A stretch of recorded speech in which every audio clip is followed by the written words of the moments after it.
మనం చూస్తే ఇండియాలో బిలియనీర్స్కి వెస్ట్రన్ కంట్రీస్లో బిలియనీర్స్కి చాలా తేడా ఉంది.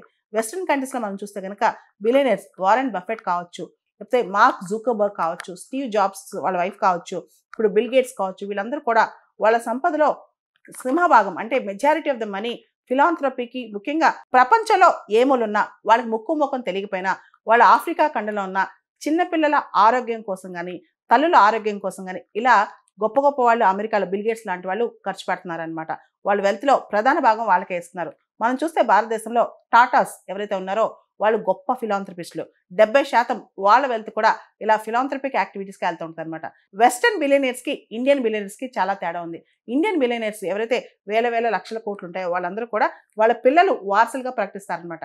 కానీ వెస్టర్న్ కంట్రీస్ అలా కాదు. ఉదాహరణకి బిల్ గేట్స్ తన పిల్లలకి ఏమి ఇవ్వమని దాదాపు ఓన్లీ 1% మ్యాక్సిమం ఇస్తే తన సంపదలో 1% ఇస్తానని చెప్పాడనమాట.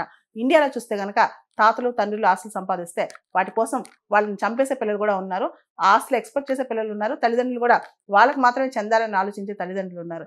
కానీ వెస్టర్న్ బిలియనర్స్ అలా కాదు. స్టీవ్ జాబ్స్ పిల్లలు కానీ, బిల్ గేట్స్ పిల్లలు కానీ ఇలా చాలా మంది వారెన్ బఫెట్ పిల్లలు కానీ ఎవరు కూడా వాళ్ళ పేరెంట్స్ ఆస్తులకు వారసులు అని చెప్పి వాళ్ళు డిక్లేర్ చేసుకోలేదు. పేరెంట్స్ కూడా డిక్లేర్ చేయలేదన్నమాట. వాళ్ళ సమాజం నుంచి తీసుకున్నాం, సమాజానికి ఇచ్చేద్దాం అనే సంకల్పంతో వెస్టర్న్ బిలియనర్స్ ఉన్నారనమాట.